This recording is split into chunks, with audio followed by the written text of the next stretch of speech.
Si Lara at Sam ay magkaklase, magkababata, magkaibigan, magkalaguyo. Si Lara ay 25 years old, asawa ng isang OFW sa Qatar. Ilang buwan pa lang kasal ang dalawa nang matanggap si Marvin bilang engineer sa isang itinatayong kasino sa disyerto sa Qatar. Bagamat isang taon pa lang sa propesyon si Marvin, ay nagbabakasakali pa rin tong mag-apply. At sinuwerte namang natanggap to sa isa sa mga ahensyang inaplayan.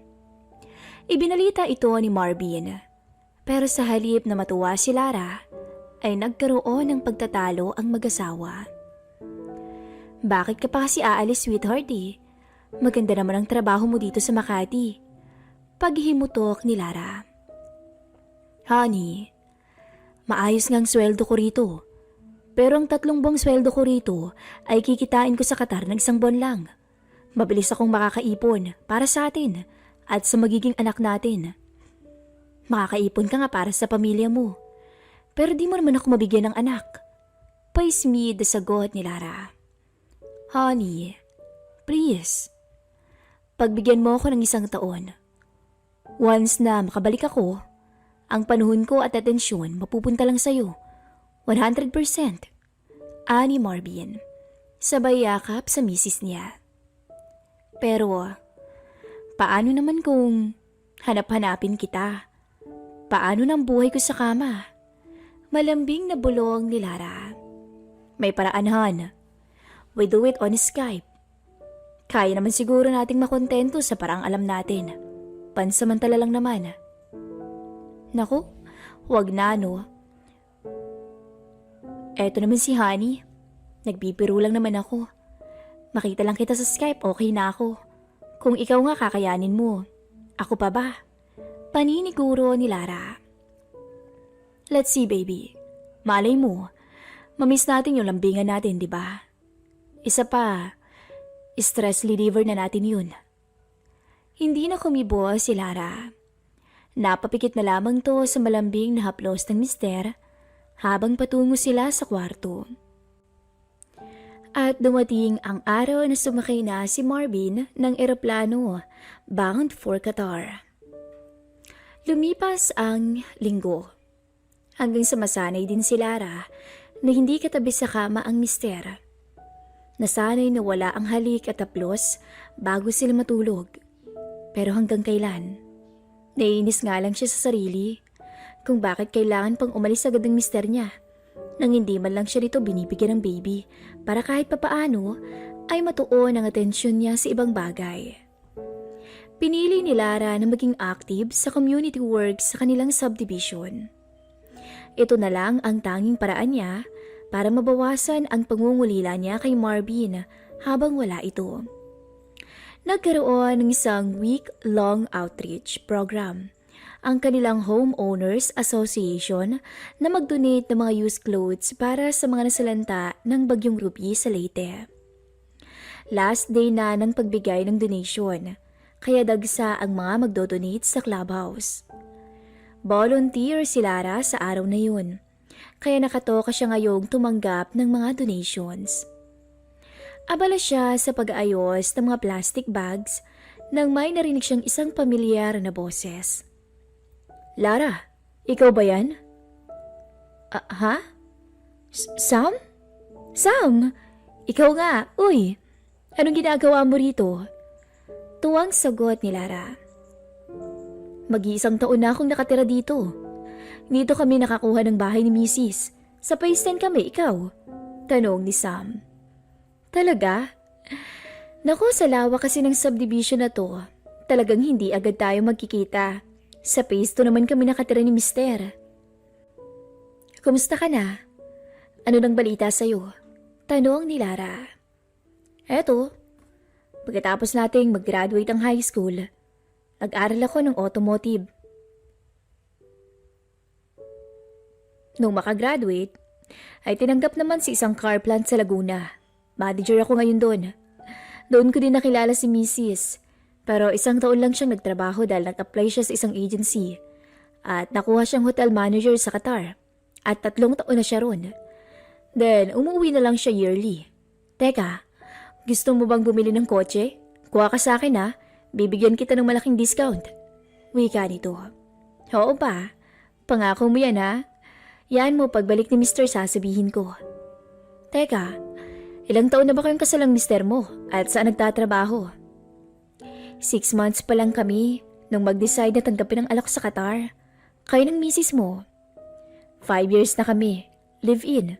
Someday, pag okay ng lahat, pakakasal kami. Bakit hindi pa ngayon? You love each other naman. Napabuntong hininga si Sam. It's complicated, Lara. Ever since then. Ever since what? Wag mo nang itanong yan. Teka, nabanggit mong nasa Qatar ang mister mo, si Marvin. May chance kayang magkasama silang nag-work ni Mrs. sa isang company? Pwede rin. Hiyaan mo. Itatanong ko kay Marvin pag nagkausap uli kami sa Skype. Ako rin, in the meantime, bakit hindi tayo lumabas? Kailan ka ba free? May mga volunteer office work ako dito sa clubhouse within this week. Baka bumisita din mga in-law ko. After nun, trabaho ulit sa clubhouse. How about next week? Mukhang okay naman, Lara. Ako nga rin. Busy din this coming series of weeks. Yaan mo. Kwentuhan na lang muna tayo sa phone or text. Sige iwan na muna kita. Magsasaing pa ako eh. Sabay halik sa pisngi ni Lara. Okay, pero bawas-bawasan mo naman ang pagkain ng kanin. Tumataba ka na Biro ni Lara. Kung sa bagay, sa loob ng 10 years, marami ang mababago, lalo na sa pangangatawan. Bagamat nagbago rin ang figure ni Lara na patpati nung high school, medyo satisfied naman siya sa kanyang 35, 27, 36 figure ngayon. Hindi tulad ni Sam, talagang lumobo ng katawan niya, gawa ng trabaho niya sa pabrika. So, asawa pala ni Nadine si Sam. Yes, nakilala ko siya dahil siya ang operation manager ng hotel na ginagawa namin ng isang bagong building. Isang agency kami pero ibang department niya. At una siya sa aking dumating dito. Kumusta mo na lang pala ako kay Sam? Ani ni Marvin sa Skype. It's a small world talaga, Han. Hindi ko inakalang makikita ko pang childhood friend ko dito sa subdivision natin. Tapos, kasama pa sa agency ang misis niya dyan. Oo nga. So, see you next month. As promised, pwedeng ito na yung magiging huling tour ng duty ko dito. Pero open pa rin ang slot ko rito in case na magbagong isip ko. Han, you promise na hindi ka na babalik dyan, okay? I want to start a family. Please, balik ka na dito. Mag-usap tayo. Then maybe, baka payagan kita. Honey, gusto ko nang bumalik dyan.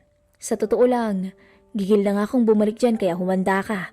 Sa bagsik ko pagdating ko dyan. Tagal kong inaantayan, baby eh.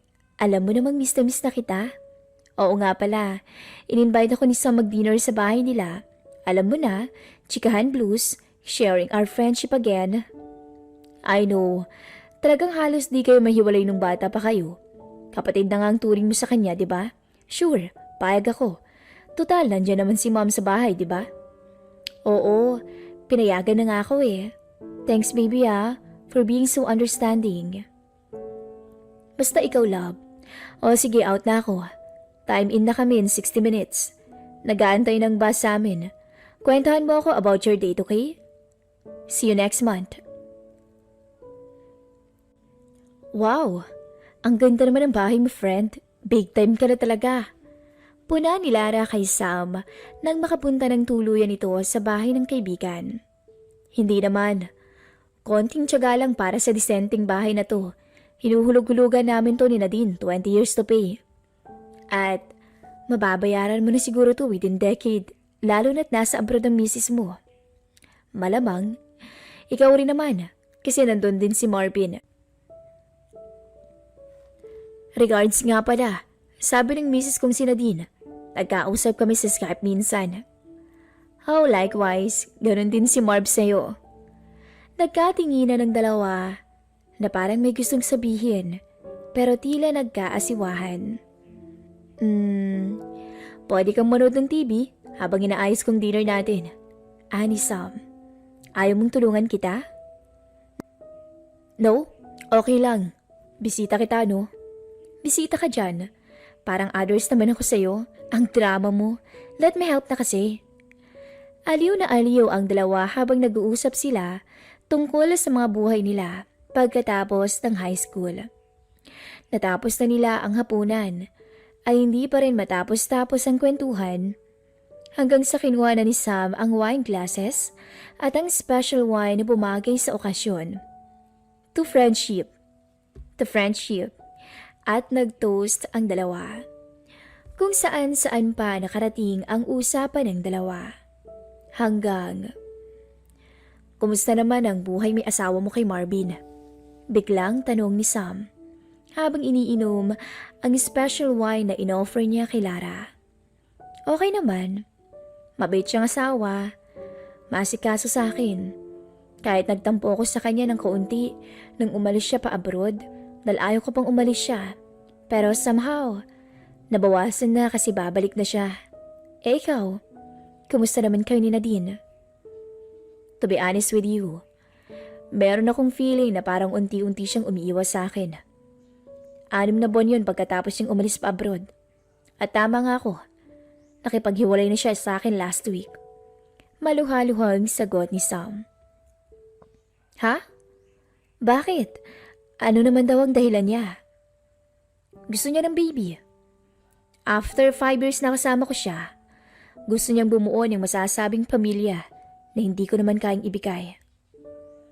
Nag-usap na ba kayo ng masinsinan tungkol dito? Yup. Nagsuggest akong mag-ampun kami, pero ayaw niya. Blood is thicker than water, sabi niya. Bakit ganun? At first, tanggap niya kung ano ako, na hindi ko kayang bigyan siya ng anak. Hindi sa akin, Sam. Hindi sa akin. Simula nung bata pa tayo, alam mo kung gaano ka kahalaga sa akin. Natanggap ko kung sino ka. At hindi magbabago yun. Alam ko, Lara. Alam kong matatanggap mo ko bilang isang kaibigan sa kabila ng lahat. Hanggang dun lang. Pero ako hindi. Alam mo ba? Mahal na kita ever since high school tayo. Hindi ko lang pinapahalata sa'yo dahil ayokong masirang pagkakaibigan natin. Sam. Oo, Lara. Siyempre hindi kita pipiliting mahalin ako. Sabay tungga ni Sam sa alak niya. Sa puntong yun, hindi maintindihan ni Lara ang sarili. May gumugulo sa puso niya. Hindi niya alam kung dahil lang sa awa sa kaibigan, pero sigurado siya na kailangan niyang sabihin to. Sam, mahal din naman kita. Mahal na kita noon pa pero... Lara, talaga? Sabay bigla niyang niyakap ng gusto si Lara at sinuyo ng matamis na halik. Alam kong mahal mo si Marvin, tanggap ko na yun. Pero barinig ko lang sa'yo na mahal mo rin ako kahit konti lang. Malaking bagay na sa akin to. Maigpit ang pagkakapulupot nila sa isa't isa na tila ahas ng mga sandaling yon. Tumayo si Sam at parang bagong kasal na binuhat nito si Lara papunta sa kwarto.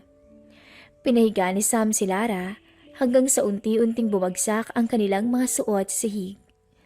Sa puntong yon, hinayaan ni Lara si Sam na maging asawa niya ng araw na yon. Hinayaan niyang isuko ang lahat, pati ang iniingatang dangal na para lamang sana sa asawa niya. May halong takot at excitement nang tuluyang maglakbay ang haplos at halik ni Sam sa kanya. At buong pusong binukas ni Lara ang mga binti para mapawi ang lungkot ng matagal ng kaibigan. Halos himatayin silang dalawa nang magpang-abot ang makasalanan nilang katawan. Hanggang sa tuluyan silang mapangiti sa alapaap na nakamit bago tuluyang nakatulog dahil sa pagod. Nakatulog sila ng mahimbing. Halos mag-uumaga na nang matiyak nila ang kakontentuhan sa isa't isa. 8:00 ng umaga nung unang magising si Lara. Saglit na nag-shower to. Pagbalik niya ay siya naman ang nagbasid kay Sam na mahimbing na natutulog. Napangiti na lang to. Iba ka talaga, Sam. Pinasaya mo ako kagabi. Sabi nito habang unti-unting dumadapo ang halik sa labi ng kalaguyo. I love you, baby. Pinasaya mo rin ako. Pangako ko sa'yo, I'll take care of you. Susulitin ko ang mga nakaw nating sandali. Kahit ganito lang tayo, kontento na ako. Huwag ka lang mawawala sa akin. Pakiusap nito nang biglang magising to. I love you too. Nandito lang din naman ako eh. Ayaw ko lang masira ang samahan namin ni Marvin. Pero willing akong maging kalaguyo mo, baby. Dumating ang araw na bumalik na si Marvin from Qatar. Sinalubong siya ni Lara at Sam sa airport. Habang pauwi sila, ay naikwento rin ni Lara na naghiwalay na si Sam at si Nadine. Ikanalulungkot ko, Sam. Sana makamove on ka kaagad sa kanya. Salamat, Marvin. Maswerte na lang din ako at andyan si Lara. Kahit paano, unti-unti na akong nakakabawi. Sabay tingin ng makahulugan kay Lara. After 2 months, nakatanggap si Marvin ng message from the agency na willing silang i-renew ang contract niya with them dahil sa ganda ng work ethic niya. By this time, 3 years with a month's vacation every year. Binalita niya to kaagad kay Lara at nagulat siya nang payagan siya nito kaagad. Are you sure about this, Han? Oo, Han. Okay ako dyan. Go! Payag na akong bumalik ka ulit sa Qatar. Total, unti-unti mong natutupad ang pangarap mo. Sabi ni Lara habang haplos ang tiyan nito na may konting bump na. Lara? Marvin? Pwede ba akong pumasok? Sigaw ni Samantha sa labas ng gate habang kinakawayan ng dalawa. Alam ng dalawang babae na mali ang kanilang relasyon. Ngunit sa ngayon, ay di nila kayang bitawan ang isa't isa kahit pa alam nilang imposible at hindi katanggap-tanggap ang kanilang lihim na ugnayan. Hanggang kailan magtatagal ang panandaliang aliw? Hanggang kailan malalabanan ang konsensya sa kanilang puso? Iyan ay tanong na si Lara at Sam lamang ang makakasagot. Hanggang dito na lamang po ang ating istorya at salamat.